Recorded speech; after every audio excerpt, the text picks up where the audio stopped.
Hello, friends. Hey there.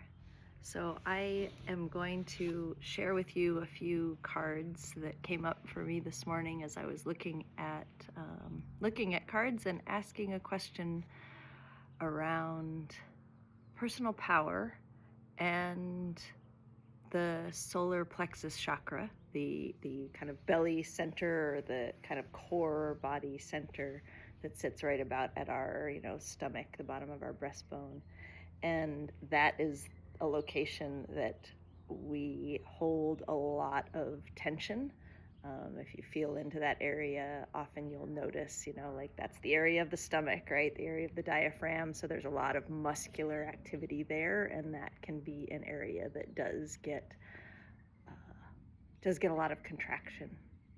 And so I was in a conversation with a few of my friends here, and was talking about, one of them was doing some practices around solar plexus chakra, working through different chakras and how the each area maybe shows up for them. And I commented that that's an area for me that has traditionally held a lot of tension.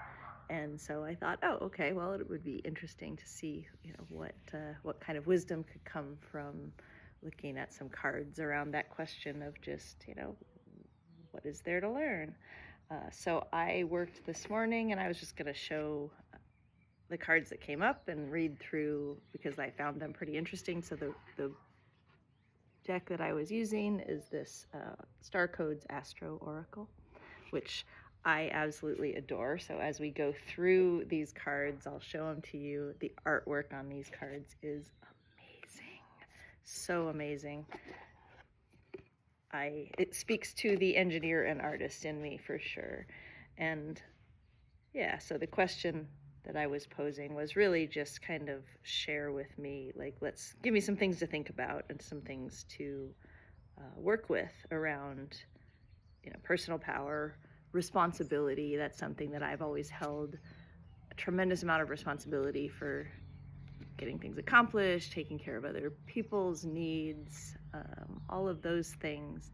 And there's been a lot of question for me around, okay, well, where do my needs fit in? And, how do I take care of myself? And how do I show up in the world in my powerful way, but maybe also in a little bit of a different way? And so this whole videos series that I'm doing is kind of an experiment in that question.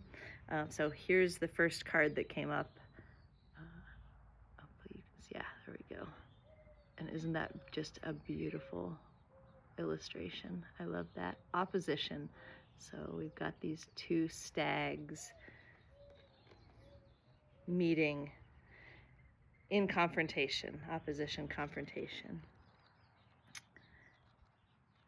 And all of these cards, by the way, are related to something astrological. So opposition meaning, two houses that are opposed to each other. All right, so when two planets oppose each other across the circle of the zodiac, as the sun and moon do on a full moon, both planets will either be in signs of yang elements, fire and air, or yin elements, water and earth, and stare directly at each other across the earth like partners in a wrestling match. And I mean, I couldn't think of something more fitting than this type of card to really bring up sort of some of the core issues that show up around personal power and, kind of this taking action in the world, right? So the opposition can feel like a dare or a challenge, like boot camp, or a confrontation pushes everyone to grow. So that's maybe the benefit, the positive there, is that any kind of opposition and challenge is going to be an opportunity for growth. This is not a comfortable situation, but that's not the point. You're being challenged to grow. Look at the situation as a dojo, a martial arts training center, and take the training. You don't have to trust the wisdom of the people you are wrestling with, but you can trust the pattern itself in this great cosmic workout. Practice your best skills, stay centered, and operate from wisdom and strategy instead of emotional heat. A little bit of breeze here, so hopefully that's not too loud. Listen for hints on how to improve your style. The obstacles in your way are not there to stop you, but to push you toward your personal best. The situation may be set up as a dichotomy, you or them, love or work, your ideas versus their ideas. Question the dichotomy's illusion and look for a third position of resolution, a both and solution versus either or. I love that way of looking at things. If the way forward feels blocked, look for another path. Sometimes an opposition, particularly in transit, says you shall not pass this way, find another route. An opposition dares you to proceed. Decide if this path is worth the struggle. If it is, grow those skills, hold your ground, and fight for what you believe in. You are being asked to prove to yourself and others that you have the skills needed for the next step. This situation is an inconvenient growth opportunity. Sorry, this piece is the challenge. An inconvenient growth opportunity, but not a punishment. Decide if it is time to build muscles or to find another path. And the gift, this situation offers you a challenge to burn through karma if you can continually respond with compassion and tough love from your highest self. Take the high road. Sometimes that's really hard to do. Sometimes we get in our egos, and despite our best intentions, we do not always take the high road. At least I can say that's true for me. And it is definitely a growth and learning opportunity. So for me, that one was very, very relevant to personal power and solar plexus. Interestingly, the next card that came up was pretty much the exact opposite. So another way of looking at the situation: conjunction, alliance. And that, of course, is when two planets are together in the sky. So anytime two celestial bodies conjunct, meaning they dance close together, they first work together and blend meaning and purpose, then begin a new cycle of their relationship. The sun and moon conjunct at the new moon. But because the sun is overpoweringly huge, it has special rules. Planets are so tiny compared to the sun that when they are close, within 8 degrees of the sun, they seem to disappear or combust and lose individual power. So there's a reference to power. But when the planets exactly conjunct the sun, their strength merges and grows within the heart of the sun. Conjunction tells us we are stronger when we work together, as long as we don't disappear into another's flame. And by the way, the sun generally can be thought of as the ego, the self, so the ego self. Action, co-conspire, find people and allies who support your ideas, as this is not a situation in which to go it alone. Bring in someone with an extra skill set to offer to your project, find the best friend to discuss your concerns with, or spark off new partnership. Watch the energy build as you bounce ideas off another person. Just take care of your own energy fields and ideas in this process. If you have merged with your energy with a partner, teacher, or coworker, or are considering merging, notice what strengthens you and where you may need to step back and individuate. Find your own paradigm and technique.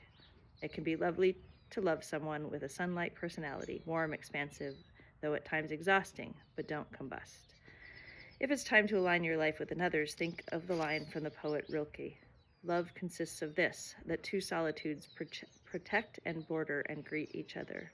Let this be a yoking of two or more equals, a partnership that works best when each brings gifts and challenges to the table. The challenge: be wary of relationships that ask you to shrink yourself to fit them and value the conjunction over individual growth. And the gift, a conjunction, can become greater than the sum of its parts. So to me, that's really been fitting of life lately and the way that things are coming together in the world, at least in my world, reaching out to people, building connections, creating new things together. It's been a really lovely time for that. And mostly I pull these cards one at a time, and I kind of just wait till it feels right, like I've got the whole story. So I pulled another one and received this sort of what feels like a follow-up Juno partnership card. So another message about your personal power maybe being strengthened by being in connection with others. And I would say that that's very much been my experience.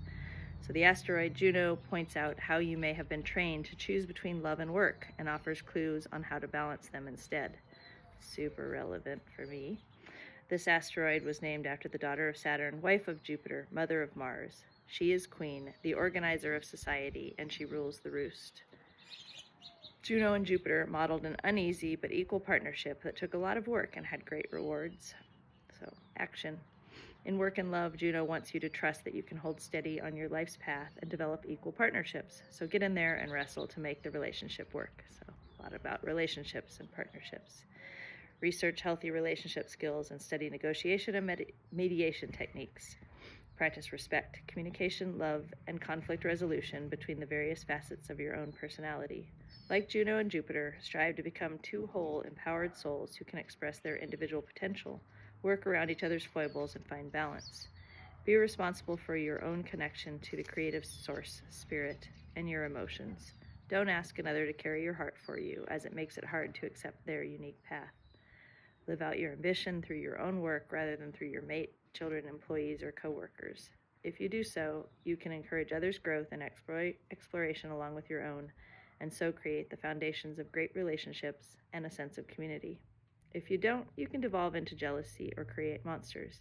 If you want to be in a partnership but are not, examine any beliefs or training that said you have to give up what matters to you in order to partner up. If it's your choice to work alone, accept it. If not, expand that view and invite fresh possibilities. Challenge: if you live out your ambition through your mate or work partner instead of through your own efforts, the situation can devolve into jealousy, manipulation, or disempowering micromanagement. Gift: true partnership is a spiritual path. Its sacred acts are the practice of healthy relationship skills. These skills begin within.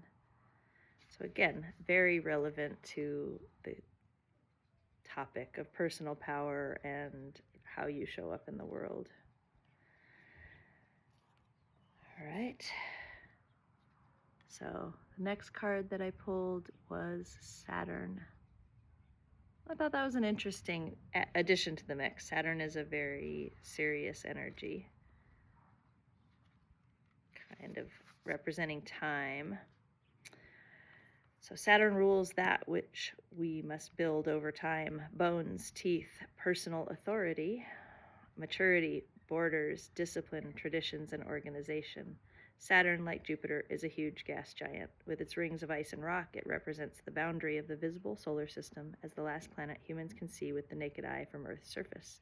So one of the things I love about this book is it's got a mix of kind of actual scientific real-world information and the kind of traditional astrological meanings.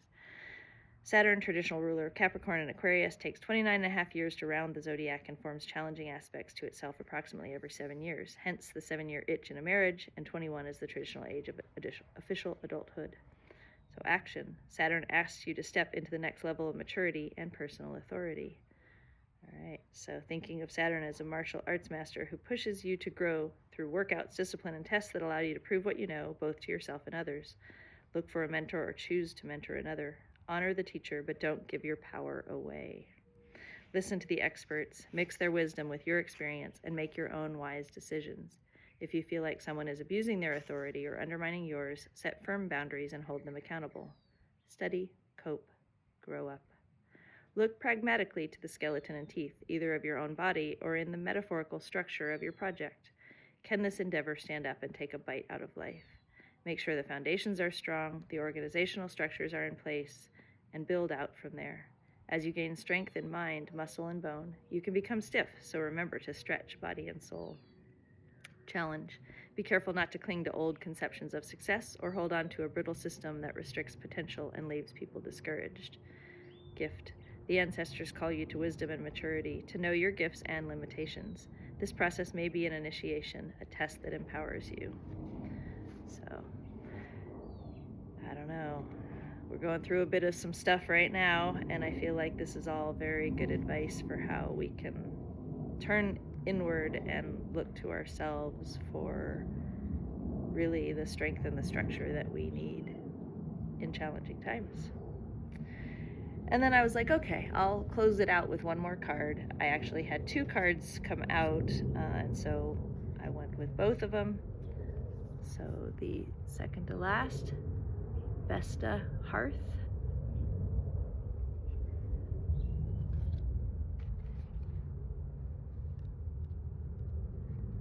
Vesta calls for you to be a hearth fire, to share yourself for the benefit of all, but still have enough energy left to live healthfully and give again another day.